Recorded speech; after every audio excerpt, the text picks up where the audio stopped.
Bismillahirrahmanirrahim. Assalamualaikum warahmatullahi wabarakatuh. Alhamdulillah. Alhamdulillahilladzi bini'matihi tatimmus shalihat wa bi'afwihi tughfarudz dzunubu wal khati'at wa bilutfihi tuqbalul ataya wal kurbat.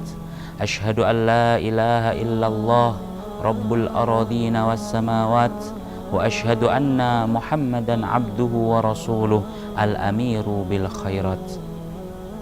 Pemirsa yang dirahmati Allah Subhanahu wa taala, di dalam Quran surat yang ke-34, surat Saba ayat yang ke-13, Allah Subhanahu wa taala menegaskan, wa qalilum min ibadiyasy syakur, dan sungguh sangat sedikitlah dari hamba-hambaku yang pandai bersyukur. Di dalam Quran surat Ibrahim surat yang ke-14 ayat yang ke-34 dijelaskan kembali, wa in ta'uddu ni'matallahi la tuhsuha innal insana ladzalumun kafar. Seandainya engkau menghitung-hitung nikmat Allah Subhanahu wa taala, maka niscaya engkau tidak akan mampu untuk menghitungnya. Sungguh manusia benar-benar zalim dan ingkar kepada Allah Subhanahu wa taala. Sangat sedikit sekali hamba yang pandai bersyukur, dan kebanyakan manusia ingkar dan zalim terhadap segala nikmat yang telah Allah berikan. Maka timbul sebuah pertanyaan yang besar bagi kita. Nikmat apakah yang paling banyak diingkari? Nikmat apakah yang paling banyak tidak disyukuri oleh manusia? Ternyata Allah Subhanahu wa taala mengingatkan kepada kita dalam sebuah surat yang mulia, surat yang ke-55 di juz yang ke-27, surat Ar-Rahman. Allah Subhanahu wa taala menyebutkan dalam ayatnya, fabi ayyi ala'i rabbikuma tukadziban, nikmat mana lagikah dari nikmat Tuhanmu yang engkau dustakan? Tidak hanya sekali, tidak hanya dua kali, bahkan hingga 31 kali Allah Subhanahu wa ta'ala bertanya kepada kita tentang nikmat yang sangat banyak yang didustakan oleh manusia. Akan tetapi ternyata jawaban itu semua ada di dalam ayat yang kedua. Nikmat yang paling banyak didustakan oleh manusia, sehingga Allah katakan sangat sedikit sekali manusia yang bersyukur kepada Allah Subhanahu wa ta'ala. Nikmat tersebut adalah allamal Qur'an, Allah yang telah mengajarkan Al-Quran. Ya, nikmat tersebut adalah nikmat Al-Quran.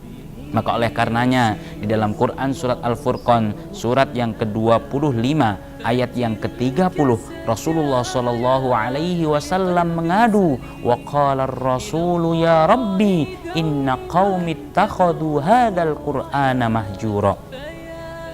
Wahai Rabbku, sesungguhnya kaumku telah menjadikan Al-Quran ini terlalaikan. Maka sebenarnya kalau kita ingin mentadabburi apa nikmat yang banyak diingkari oleh manusia, ternyata nikmat tersebut ada di rumah kita, ternyata nikmat tersebut ada di hadapan kita, dan ternyata nikmat tersebut memang seringkali hanya kita jadikan pajangan di lemari-lemari kita, nikmat Al-Quran. Padahal Allah Subhanahu wa ta'ala melalui lisan Rasulullah sallallahu alaihi wasallam dalam sebuah hadis yang diriwayatkan oleh Imam Bukhari telah menjelaskan kepada kita bahwasanya sebaik-baik manusia adalah yang belajar Al-Quran dan mengajarkannya. Khairukum man ta'allamal Qur'ana wa 'allamahu. Tidak hanya di situ, Allah Subhanahu wa ta'ala kembali motivasi kita melalui lisan Rasulullah sallallahu alaihi wasallam dalam sebuah hadis yang diriwayatkan oleh Imam Muslim dari sahabat Utsman bin Affan radhiyallahu anhu, innallaha yarfa'u bihadzal kitabi aqwaman wa yadh'u bihi akharin.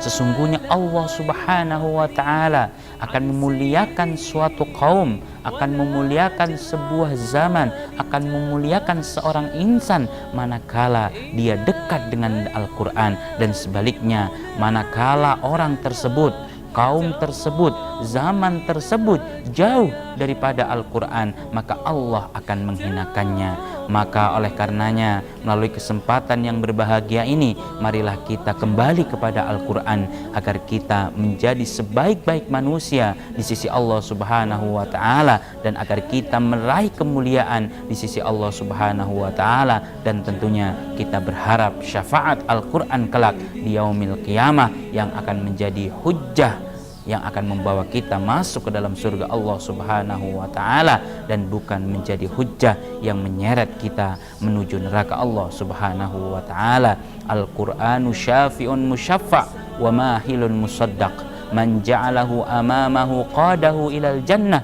wa man ja'alahu khalfa dhahrihi saqahu ilan nar. Al-Qur'an adalah syafaat yang diberikan syafaatnya, dan Al-Quran adalah penuntut yang dibenarkan tuntutannya. Siapa yang menjadikan Al-Quran imam dalam kehidupannya, ia senantiasa menjadikan waktu dalam kehidupannya dekat dengan Al-Quran, maka Al-Quran akan menjadi sebab baginya masuk ke dalam surga Allah Subhanahu wa Ta'ala. Dan sebaliknya, siapa yang menjadikan Al-Quran di belakang punggungnya, ia jauhi Al-Quran dari membacanya, dari segala aspek-aspek yang harusnya ia dekat dengan Al-Quran, maka Al-Quran akan menjadi sebab dirinya masuk ke dalam neraka Allah Subhanahu wa Ta'ala. Maka hadirin yang dirahmati Allah Subhanahu wa Ta'ala, tinggal tersisa dua pilihan. Inginkah kita mulia atau inginkah kita hina?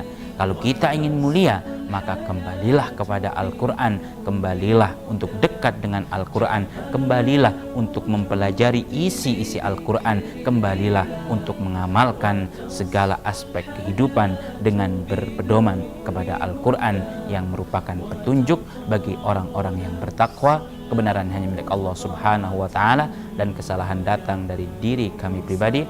Subhanakallahumma bihamdika asyhadu an la ilaha illa anta astaghfiruka wa atubu ilaik. Assalamualaikum warahmatullahi wabarakatuh.